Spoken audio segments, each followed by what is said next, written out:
Hello everyone, today we'll provide a detailed guide on how to install and operate this CNC cutting machine. CNC mechanical assembly. Before assembly, please check if all the components are complete. Step 1. Install the leveling feet. Install the 4 leveling feet at each fixed position of the A and B leveling rods. The leveling feet are height adjustable, allowing you to adjust them based on the thickness of your cutting board and specific working conditions. Step 2. Install the crossmember. Use the crossmember to bridge the A and B leveling feet. First, insert and hand tighten the screws on one side into their corresponding holes.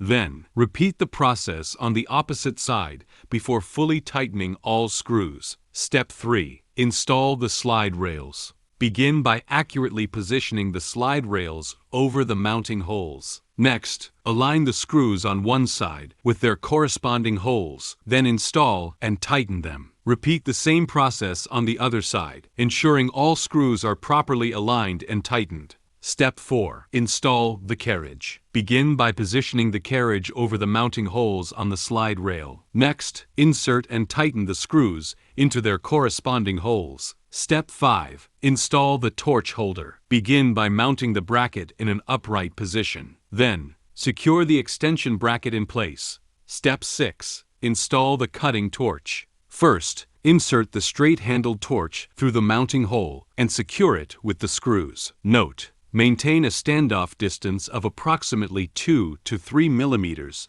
between the torch tip and the workpiece. Then, clip the torch cable into the bracket and tighten the screws. Lastly, level the table using the leveling feet. The tabletop offers a leveling adjustment range of up to 20 millimeters. You can also replace the M6 extension screws as needed.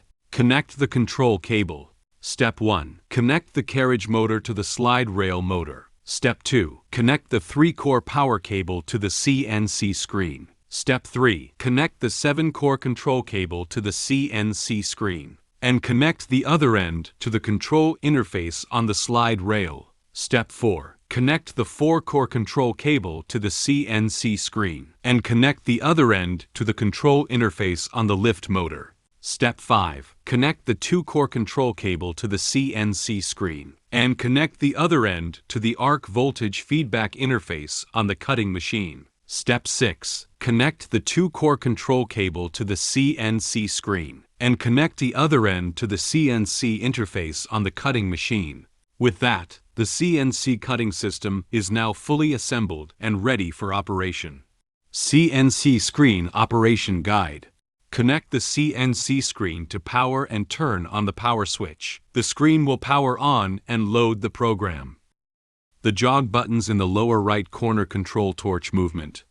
Use F+F to adjust the torch speed. Adjustments can also be made during cutting. Press Enter to confirm and ESC to cancel. The yellow highlighted area X, Y, F corresponds to the on-screen parameters. G sets the movement distance.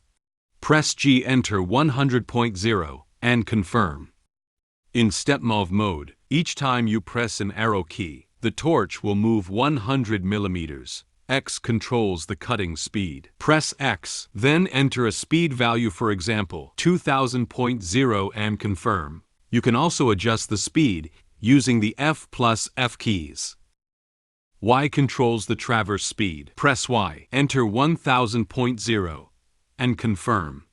The manual speed will now be slower.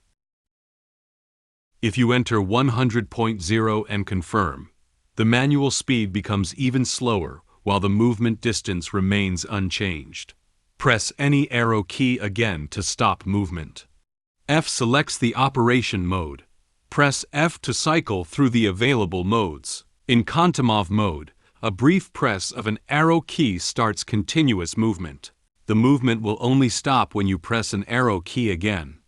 In Keepmov mode, the torch moves only while you hold down an arrow key. Release the key to stop immediately.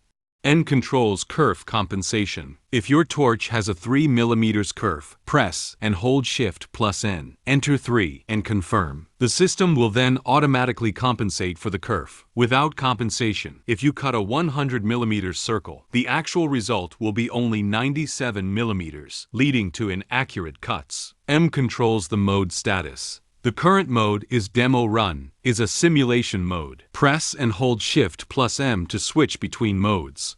Flame cut mode is for oxy-fuel cutting.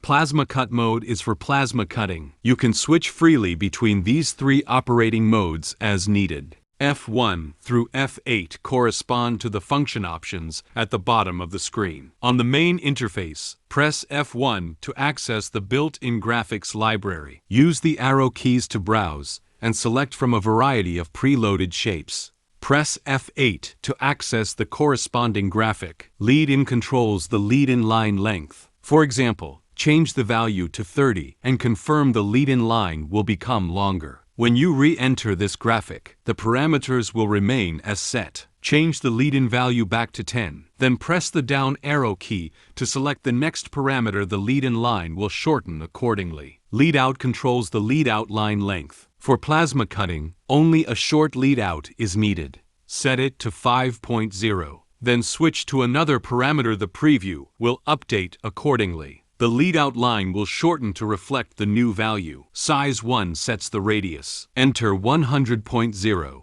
Then switch to another parameter to refresh the preview.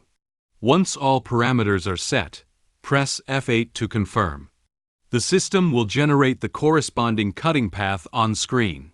You can also select other graphics, such as this cross shape.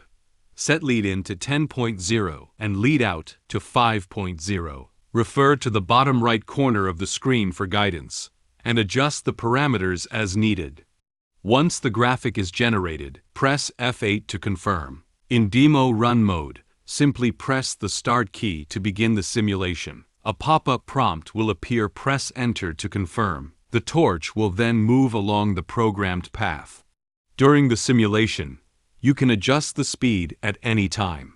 When the simulation is complete, a prompt will appear. Press Enter to confirm and exit. On the main interface, F2 accesses the storage menu. F1 selects the internal machine memory. F2 selects the USB drive. You can create custom graphics using CAD or other design software. Convert them via the program and save them to a USB drive. Insert the USB drive into the corresponding port on the CNC screen, and the system will read and load the files. F3 is the search function. You can locate files by name. F4 is for code editing. F5 deletes files. F6 copies files. You can copy files from the machine to the USB drive. Alternatively, press F2 to access the USB drive and copy files from the USB drive to the machine's internal memory, so they can be used next time without reinserting the USB drive. F7 displays the graphic. Press ESC to return to the main interface. In the F3 menu on the main interface, select F1. Start point to adjust the torch's starting position. For example, set it to the center of the graphic. Then press F8 twice to confirm. Start the simulation. You will see the torch move from the center to the lead-in line. Begin the simulation, and then return from the lead-out line back to the center point. F3. Array is the repeat function. Select F1, straight. Set it to a 3-3 array. Then press F8 to confirm. The corresponding graphics will be generated.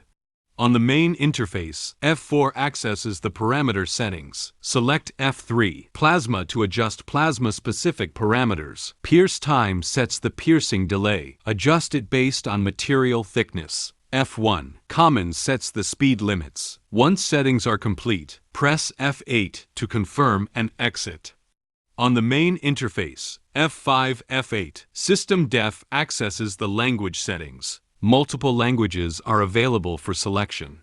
The arc key manually controls the arc. Press briefly to start the arc. Press briefly again to stop. This is primarily used for continuity testing or manual arc ignition.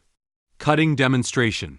First, switch to plasma cut mode. Then, enter the graphics library and select a shape. Set the desired graphic parameters, confirm, and exit. Start the cut and confirm the operation. The machine will go through the preset piercing delay, automatically complete the pierce, and begin the cutting path. Once cutting is complete, a prompt will appear confirmed to return to the start point. Other graphics can be cut just as easily, making this ideal for long duration batch processing of multiple shapes.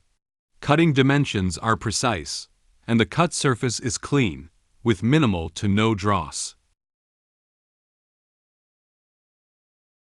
Arc voltage setting and demonstration.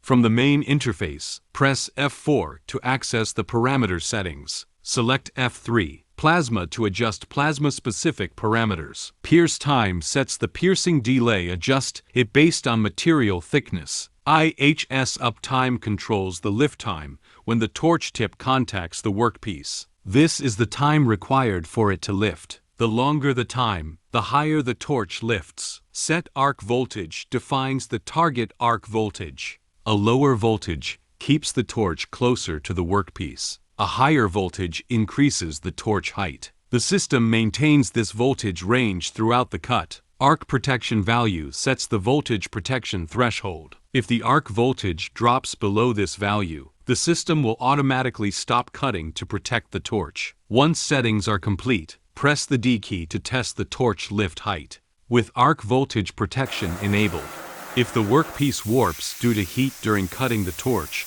will automatically adjust its height to maintain the preset voltage.